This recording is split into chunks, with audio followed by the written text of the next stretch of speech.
Bonjour à tous et bienvenue dans cette nouvelle vidéo. J'espère que vous allez bien. Aujourd'hui, on va parler de la peur de parler en public. Alors la peur de parler en public, c'est quelque chose de très particulier. C'est la plus grande peur de l'humanité. C'est une peur que la conscience collective place au-dessus de la peur de mourir. Et le fait de parler en public, c'est quelque chose auquel on est confronté tout au long du doctorat sans finalement que ce soit central, parce que quand on est en doctorat, ce qui est central, c'est la thèse, c'est la recherche, c'est la limite l'écriture, mais le fait de parler en public n'est pas central alors qu'on y est confronté tout le temps. Ce qui fait que cette peur, on la traite pas. Cette peur, elle est tout le temps là, elle revient fréquemment, mais elle est complètement secondaire et on arrive, je pense, rarement à quelque chose de satisfaisant dans notre vie de chercheur au niveau de cette prise de parole. Donc aujourd'hui, ce que je voudrais, c'est qu'on en discute un petit peu, qu'on voit justement pourquoi c'est particulier dans le domaine de l'université, pourquoi l'expérience ne permet pas d'acquérir vraiment d'aisance, une aisance qui serait réelle, une aisance qui serait profonde, et finalement on va voir comment il est possible d'atteindre cette capacité à être à l'aise lorsqu'on parle en public dans le domaine de l'université.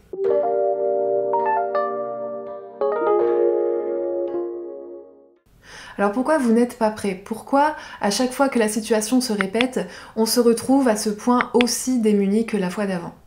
Il y a deux choses qui expliquent cet état de fait pour moi. La première, c'est la façon dont c'est organisé.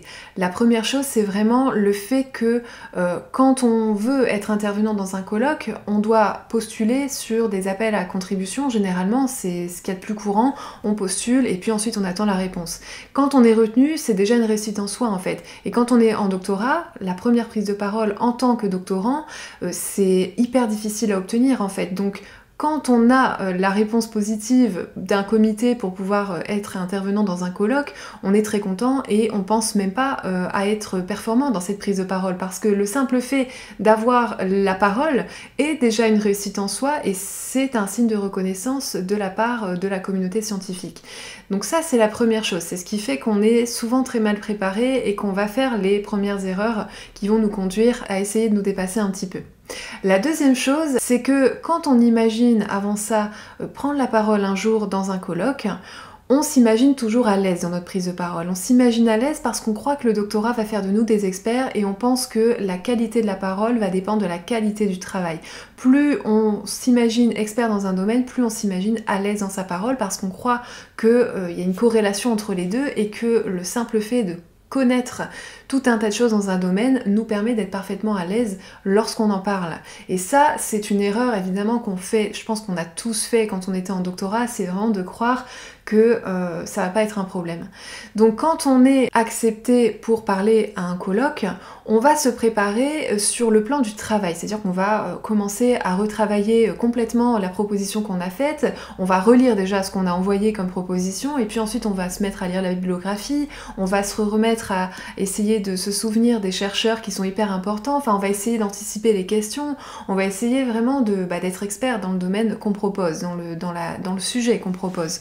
Donc, on pense toujours pas à préparer une bonne prise de parole, on continue de travailler dans le sens de l'expertise en se disant que c'est cette expertise qui va nous permettre de réussir la prise de parole. Ce qu'on veut à ce moment-là, quand on imagine concrètement comment ça va se passer, c'est avoir l'air d'un chercheur, c'est surtout avoir l'air crédible. On a tellement peur de passer pour quelqu'un qui ne connaît rien à ce dont il parle qu'on travaille vraiment l'extérieur, c'est-à-dire qu'on va avoir en tête une image du chercheur qui est crédible, une image qui correspond à l'image qu'on se fait d'un chercheur crédible et on va se mettre à travailler dans le sens de cette image, pour coller à cette image. Et ça, c'est le problème, c'est-à-dire que c'est la pire façon de préparer n'importe quel avancement dans la vie et en particulier dans le domaine de l'université, c'est le pire moyen de réussir à devenir un chercheur, c'est d'imiter l'image qu'on a du chercheur.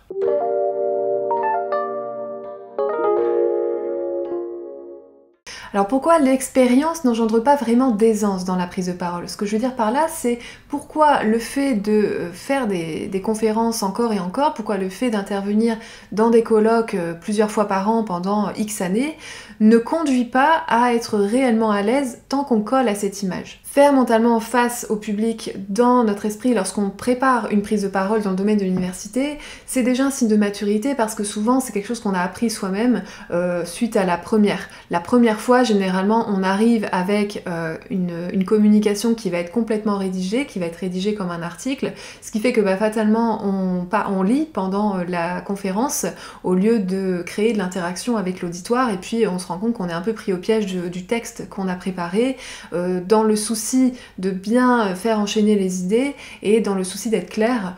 C'est le premier piège dans lequel on tombe. Même quand on a fait déjà des prises de parole par ailleurs pendant nos études. Ce qui est très spécial, c'est que quand on arrive en doctorat, on retombe dans des travers qu'on avait déjà surmontés dans le passé en fait. Donc, quand on sort de notre première prise de parole, on a compris que la prochaine fois, il faudra travailler ça. Donc, ce qu'on fait, c'est qu'on continue d'écrire l'article, mais on prépare une prise de notes ou on prépare un PowerPoint pour pouvoir enchaîner les idées sans avoir l'air de lire, pouvoir regarder de temps en temps l'auditoire et puis de temps en temps l'écran. Et puis, au bout d'un moment, effectivement, on réussit à avoir cette prise de parole à laquelle on rêvait, c'est-à-dire une parole où on est plutôt à l'aise, où on arrive en tout cas à faire croire qu'on est à l'aise dans ce qu'on dit, parce que on doute toujours autant de ce qu'on dit en réalité. Et il est là le piège en fait. Il est là parce que le problème dans le fait de travailler dans le sens de coller à cette image, c'est que à la fin, on a l'air d'être à l'aise, mais on doute toujours de ce qu'on dit, on doute toujours de ce qu'on incarne. On arrive simplement à mieux manier le masque qu'on a créé soi-même en fait.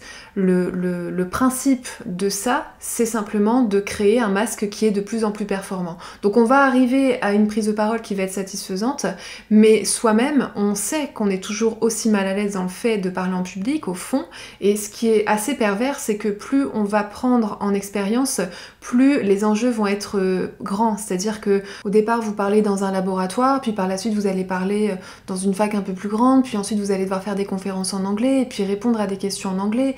Et c'est un travail en fait de faire illusion, c'est un travail incommensurable et c'est un travail qui demande des efforts tels qu'on se perd en fait. Et ça c'est pervers parce que au bout d'un moment on va faire croire qu'on est à l'aise alors qu'en fait on l'est pas. Donc il y aura même pas de reconnaissance de la part de nos pairs là-dessus puisque de toute façon c'est une aisance qui a l'air tellement naturelle qu'on est pris au piège. Et je pense que ce piège il est tendu à énormément de chercheurs.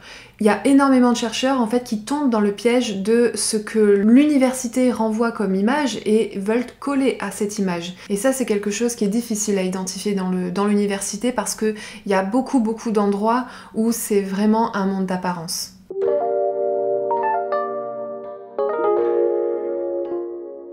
Si vous voulez être à l'aise dans votre prise de parole, il n'y a qu'une seule solution, c'est d'arrêter d'être qui vous n'êtes pas. Si vous êtes en doctorat actuellement et que vous préparez votre première prise de parole ou si vous sentez qu'il y a quelque chose qui ne va pas dans la façon dont vous abordez les prises de parole lors de ces événements scientifiques, eh bien essayez de remettre en question l'image. Pour commencer. C'est vraiment la première chose à faire, c'est arrêter de travailler dans le sens de cette image. C'est rompre avec cette image et tenter d'être vous-même, c'est-à-dire des chercheurs. Si vous voulez incarner la recherche dans votre domaine, eh bien il suffit de simplement être vous-même. Être un chercheur, ce n'est pas connaître un domaine de recherche, c'est savoir où ce domaine de recherche en est. Donc il n'y a aucun mal à dire que vous en êtes à tel endroit dans votre recherche, que vous n'avez pas encore réponse à tout, et le meilleur moyen de vaincre la peur de parler en public, c'est vraiment de commencer à interagir avec l'auditoire, c'est-à-dire avec les chercheurs qui sont présents et qui sont finalement la clé pour sortir de ce cercle vicieux. Le but de ces rendez-vous scientifiques, c'est de pouvoir discuter, de pouvoir débattre sur une question. C'est pas de s'écouter parler pendant 3/4 d'heure en fait. C'est pas la journée de la science. Il y a un moment donné, il faut réussir à reprendre la main sur ce que c'est qu'un colloque et arrêter de s'en tenir simplement au programme qui tente de s'organiser en fonction d'un thème en disant bah tiens il y a tel intervenant qui va avoir tel angle sur le sujet puis tel chercheur qui va avoir tel autre angle et de croire que c'est ça le débat. Le débat il n'est pas là, la discussion non plus. La discussion elle est dans l'échange pendant les interventions. Alors je dis pas qu'il faut couper la parole, mais je pense que c'est vraiment le rôle des intervenants de commencer à re-questionner l'auditoire. Si vous êtes en doctorat, et bien justement profitez-en pour solliciter l'auditoire et leur demander ce qu'ils pensent de vos hypothèses, parler de l'histoire de votre recherche, parler avec humanité tout simplement de votre approche du sujet, parce que c'est ça qui va impacter vraiment l'auditoire, et c'est comme ça que vous allez vaincre la peur de parler en public, parce que les chercheurs qui sont dans le public vont se faire un plaisir de vous répondre, ils vont se faire un plaisir de vous donner des indications, de vous donner des pistes en fait, de vous dire ce qu'ils pensent du raisonnement que vous avez et que vous proposez. Donc arriver en colloque avec un raisonnement, c'est tellement plus intéressant que d'arriver en colloque avec des connaissances. Et c'est ça qui va permettre à un maximum de chercheurs de sortir de cette obligation, de cette injonction de tout connaître sur un domaine de recherche. C'est clairement pas le but de la recherche, et je pense qu'on peut tous être d'accord sur le fait que plus on en sait dans un domaine, moins on en connaît. Donc ceux qui pensent connaître sont certainement ceux qui innovent le moins au final. Donc incarnez-vous tout simplement, soyez qui vous êtes, et c'est seulement à ce moment-là que vous allez réussir à aller dans le bon sens. C'est pas pour autant que vos prises de parole vont être parfaites directement, mais en tout cas elles vont commencer à l'être. C'est à partir du moment où vous allez réussir à arriver comme ça avec des raisonnements plutôt qu'avec des connaissances, avec quelque chose à apporter au débat, c'est comme ça que vous allez commencer petit à petit à vous améliorer, et c'est là que l'expérience des prises de parole va commencer à porter ses fruits, et que vous allez non pas être de plus en plus à l'aise de manière feinte, mais que vous allez être réellement de plus en plus à l'aise dans vos prises de parole, et que vous allez faire baisser la pression et avoir de moins en moins peur. Et c'est là que vous allez aussi gagner en énergie et gagner en ressources, parce que la ressource elle est là. C'est quand on arrive avec des questions qu'on peut repartir avec des réponses. Il faut que les colloques et que les journées d'études puissent réellement vous faire avancer et vous faire gagner du temps en fait, et vous faire vraiment évoluer dans votre réflexion et dans votre carrière scientifique. Voilà, j'espère que cette vidéo vous aura été utile. Si vous pensez qu'elle l'est, n'hésitez pas à laisser un like. Et puis, si vous avez des techniques pour réussir à être plus à l'aise en public, partagez-les dans les commentaires, parce que ce sera toujours intéressant pour toutes les personnes qui passeront par ici. Si vous avez besoin de préparer une première prise de parole, ou si vous avez envie de vous retrouver dans la prochaine prise de parole que vous allez devoir faire, n'hésitez pas à prendre contact avec moi. Je vous mets le lien sous la vidéo pour que vous puissiez tout simplement réserver un créneau, on en discute et puis on fait en sorte d'avancer dans le bon sens. En attendant, je vous souhaite une excellente semaine et je vous dis à la semaine prochaine. Ciao ciao!